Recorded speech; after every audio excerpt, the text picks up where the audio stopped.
Namaste, guys. Christian Long, life enhancement consultant, giving you a big and beautiful shout out on this Wednesday evening here, 45 minutes south of the Canadian border. And we're jumping on for today's quote. This is for February 10th.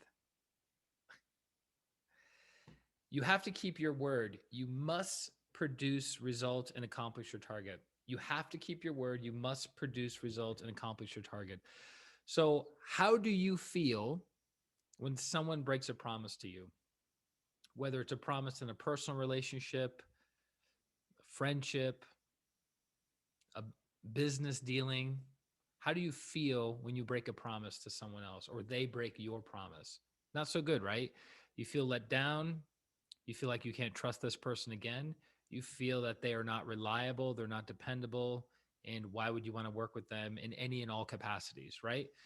Trust is a big thing. I remember Warren Buffett said something, I'm paraphrasing, that it takes a lifetime to build trust, and that trust can be broken in minutes, which is quite fascinating about trust. So, from the energetic standpoint, trust and keeping your word is connected to the throat chakra, the solar plexus, and the basic. Now, all your chakras are involved in all things that you do, but certain chakras kind of run the show for a period of time. So when you make a commitment to someone and you verbalize it, it's a function of the throat chakra. So when you speak that commitment and you honor it, the throat chakra becomes bigger, cleaner, stronger. It can help materialize more commitments moving forward in your life. Now, if you state a commitment, I'm going to do this or not going to do this, and you do the opposite of that, it weakens, dirties the throat, and it inhibits your ability to continue materializing things. So be very, very careful of what you're going to commit to. Now, I remember when I used to work in Orlando, but I used to live in Sarasota, Florida. That's a 2-hour distance.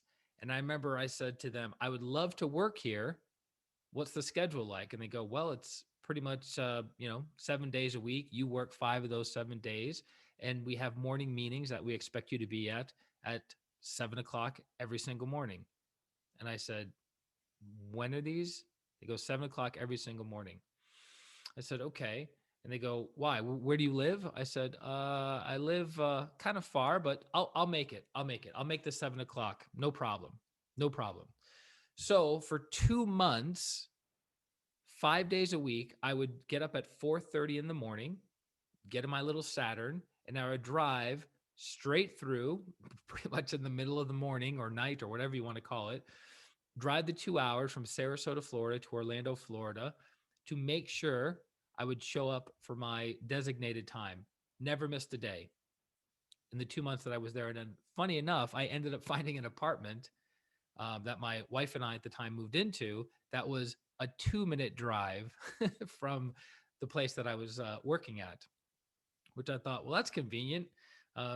So I made the commitment and I followed through on that commitment. Now, it's interesting because the people that I was working with at the time, they said, wow, this guy's really committed. This guy's really willing to go above and beyond the call of duty. Who else is going to drive 2 hours for a sales job that it's unpredictable? You could have an entire month and not make any money.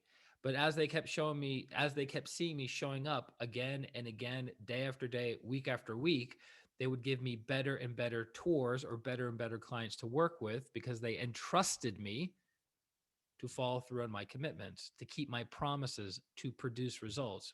And you have to produce results, not just in your personal relationships, your professional relationships as well, right? So if you lie to somebody that you can do something and you actually really can't, and you have no track record of success, and you drop the ball, that is breaking the trust that that person has in you, right? So it's very, very important to keep the trust and to stick with your commitments. Now, I was married.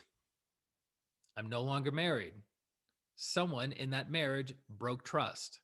Now, there's trust that's broken without speaking, like we never agreed to this, but you did something that, you know, shouldn't have done, right? And then we have the verbal trust of the vows that we make between a husband and wife. Both of those vows or promises, direct or indirect, known and unknown, spoken and not spoken, were broken. And so the marriage ended and it didn't end well.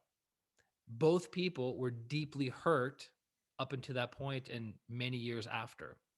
So it's very, very important to keep trust. So again, it starts with the throat chakra. As you communicate, as you speak form, you're materializing something. If you follow through on the thing that you're speaking, your throat becomes stronger, your ability to materialize becomes stronger. But if you speak something and you just kind of are flippant and haphazard and don't really care whether you follow through on the commitment or not, whether you follow through on the promise or not, the throat becomes weak, your ability to materialize becomes weak, and then the people you have connections with don't trust you and they don't rely on you and they don't see you as a dependable human being. Make sense? So also, it's kind of interesting about negative pride and promises. Let me explain. Negative pride works on both sides of the spectrum. One side of the spectrum is, I'm better than everyone else, even if you aren't, right? I'm better than everyone else. You see yourself as superior to everybody else, which is impossible. True or not true? The other side is you see yourself as inferior or below everyone else. So when it comes to making a promise between you and another person, you and another organization, you and a nonprofit, you and some other entity or what have you, if you say, if you make that promise and you have no intention of keeping it, that's negative pride. And if you make the promise, um, if you're making the promise with no intention of keeping it, that's negative pride. And if you make a promise above and beyond, way above and beyond your capabilities, that's also negative pride, because you're making the promise to not be judged, not be ridiculed, not be seen as less than. So you're like, of course I can do that, but you really can't. So you're lacking humility. Or you're making a promise to get something from the other person, time, money, resources, sexual energy, whatever the case may be, when you have no intention at all of fulfilling that promise. So be very, very careful. And negative pride also connected to the throat chakra. Interesting, right? So again, the throat chakra, one of the downsides is negative pride. The other one is it's the throat chakra, the chakra of materialization. The next one is the solar plexus chakra, which deals with commitment, emotional commitment. So let's say you bump into an old friend from high school and you guys are having a beautiful conversation on the side of the road. And at the end of it, one of you says, hey, let's get together sometime. And then the other person says, that would be great. And you both say goodbye and walk away without ever scheduling another time to get together. What that is showing between your relationship, between you and that person, is lack of emotional commitment. Because if you are emotionally committed to spending time with that person again, you whip out your calendar, you whip out your phone, you'll get a pen, paper, and you'll write down the person's number and a good time that works for both of you to get together and where you're going to get together, right?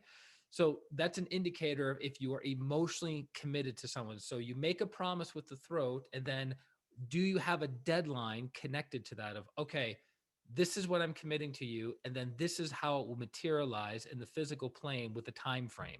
No deadline, no time frame, no materialization. Make sense? It means you're not emotionally committed. So be very careful when people make promises to you with no deadline. Be very careful when you make promises to other people with no deadline. Make sense? For instance, I'm going to do the dishes. A day goes by, dishes are still in the sink. I said I'm going to do the dishes. Relax. I'm going to do the dishes. Relax. Another day goes by, dishes are still in the sink. Is that person keeping their promise or keeping their commitment? No. Now, if the person says, I'm going to do the dishes at 5 o'clock tonight, and it's 3 o'clock in the afternoon, you don't have to say anything to the person because they are not breaking their commitment. They still have 2 more hours before they have to fulfill their commitment. So you leave them alone. But if 5 o'clock rolls around and the dishes aren't done, the person broke their commitment. Now, the interesting thing that I've noticed between unsuccessful people and very successful people is that even if it's a small commitment or small promise, they still honor it. They still honor it. We have this assumption that if it's a big, big promise, we're going to keep it. But in general, that's not the case. If you're watching the pennies, the dollars take care of themselves. If you're willing to give a dollar out of 10, then you would be willing to give 1,000 out of 100,000, right? Meaning if you're not generous now with what you have, you're not going to be more generous when you have tens of thousands, hundreds of thousands, or millions of dollars. So if you can't keep little teeny tiny promises and commitments, the likelihood of you keeping bigger promises and commitments is very unlikely. So think about that for a second. Think about that. You're in a relationship with somebody who can't keep the small promises, and then that person wants to get married or wants to build a life together or wants to move to a different city or wants to move in together, and you go, this person has a track record of not keeping promises. Maybe, just maybe, I should be leery of that. Make sense? Okay. So we have the throat chakra that deals with materialization. We have the solar plexus chakra that deals with emotional commitment. And then we have the what? Basic chakra at the tailbone that deals with physical movement. So this is speaking your promise, your commitment. This one is having a deadline to that promise or commitment. And like, I'm emotionally committed, I'm all in. And then you have to do what? Physical action. So I promised to do the dishes at 5 o'clock. 5 o'clock rolls around, you do the dishes, right? Throat chakra, solar plexus, basic chakra. Very, very important. In essence, you want to be the rainmaker of your life. You want to be the rainmaker of your life. So what do I mean by that? So in the Native American culture, which I am not an expert in, don't claim to be, but from my limited understanding, when a certain village or tribe doesn't have rain in that area and the crops are wilting and dying, they bring in the rainmaker who does certain esoteric practices to bring in rain. Now, you might be saying, that's a little bit of folklore, don't you think? That's a little bit stretching it out there. I know people very close to me who have consistently, the key word being consistently, manipulated weather. So that's not their specific area of expertise of manipulating weather, but think about a rainmaker from 500, 1,000 years ago. That was their specialization. That's what they were called in to do, because the rainmaker was the person that made it possible to have crops, which made it possible for the entire village or tribe to prosper. So they're very, very important people. True or not true? So in the business sense, a rainmaker is the person who brings in business, brings in clients, brings in sales. They are the ones that a company is struggling and they bring in the rainmaker to turn the company around and make it profitable. So the rainmaker has always been the person who can write their own, they can write their own ticket, right? They are the most valuable person at that time in the company's period. So for instance, you have a tribe and they're starving because there's no water. It's been a drought for who knows how many weeks or months, and they bring in the rainmaker, and then he brings down the rain, it waters the crops, and everyone's prospering. So after that prospering period, the rainmaker isn't very important, right?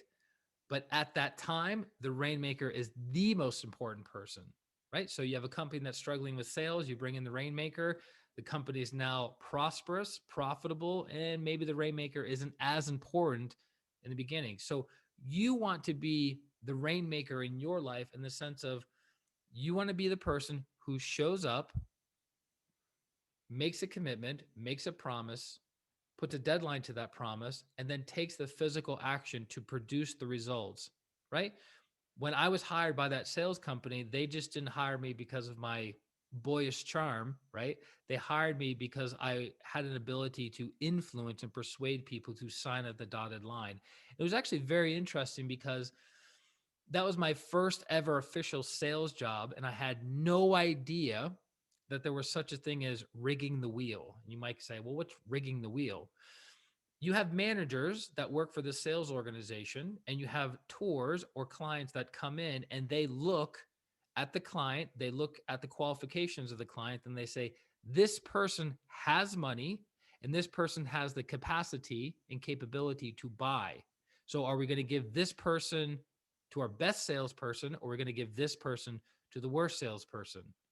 We're not going to have a good lead be practiced on by the worst salesperson, right? This goes back to the famous movie Glengarry Glen Ross, the Glengarry leads, right? They didn't want to give the premium leads to the worst salespeople, so the premium leads were kept for the best salespeople, right? So I I thought it was equal playing ground. Little did I know, right? So I showed up day after day, week after week, and I was like, I'm really struggling. I struggled, just barely made that sale. I struggled to just barely make that sale. But then I looked at other people that seemed to close sale after sale after sale. They were making, some of the people I work with were making 200, I'm sorry, 20, 25, $30,000 a month. And I go, how is this possible? I'm dressed like them. They're wearing a, a nice shirt and a tie. I'm wearing a nice shirt and tie. They're clean shaven. I'm clean shaven. They're articulate. I'm articulate. They know the product. I know the product. What's going on? Little did I know, the wheel was rigged. The wheel was rigged. So certain salespeople had become favorable with certain managers, and then they started getting fed the premium leads.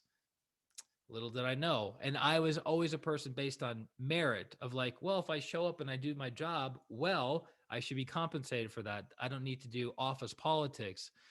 That was my understanding. But part of me producing results for my own bank account was befriending the people that I worked with, the managers of what have you. And so as the managers started to trust me because I kept my word and I started to socialize with them more, they would start bringing me the better leads. And then what a surprise, I started closing those leads just as often as they started closing their leads, and I moved to the top of the board. But because I'm not a big office politic guy, that didn't pan out very well in the long run. It is what it is, but it was a great experience. It was invaluable of learning how to read people, learning how to communicate with people, learning how to ask difficult personal questions, learning how to ask for the sale, when to ask for the sale, all the different things. It's not easy trying to convince somebody to spend anywhere from $20 to $90,000 who only is coming there for something for free, and they want to be out there as soon as possible and doing it within 90 minutes. So the last bastion of true salesmanship, I suppose. So again, be the rainmaker in your life. Be the person who makes a commitment, who has a specialization, has a deadline, and follows through and produces results. If you're not producing results, don't make the commitment. If you know in your heart of hearts you can't honor the commitment between a personal relationship, between a business relationship, or some other kind of relationship, don't make the commitment. Why? Because it makes your throat chakra weak, makes it congested, and your ability to materialize things moving forward in the future is inhibited, and you generate not so good karma when you're doing it. Make sense? So I hope that helps. I hope that gives you some insight. Again, today's quote is, you have to keep your word. You must produce results and accomplish the target. So let me know how I can continue serving you over at ChristianRLong.com. Check out our membership website. It's a sub-site within our site. It's in the upper right-hand corner, and I look forward to serving you there. And that's it. So have an amazing Wednesday. This is Christian Long, Life Enhancement Consultant. Wish you a beautiful day, a beautiful week, and a beautiful life. Atma, namaste. Bye-bye. See you later.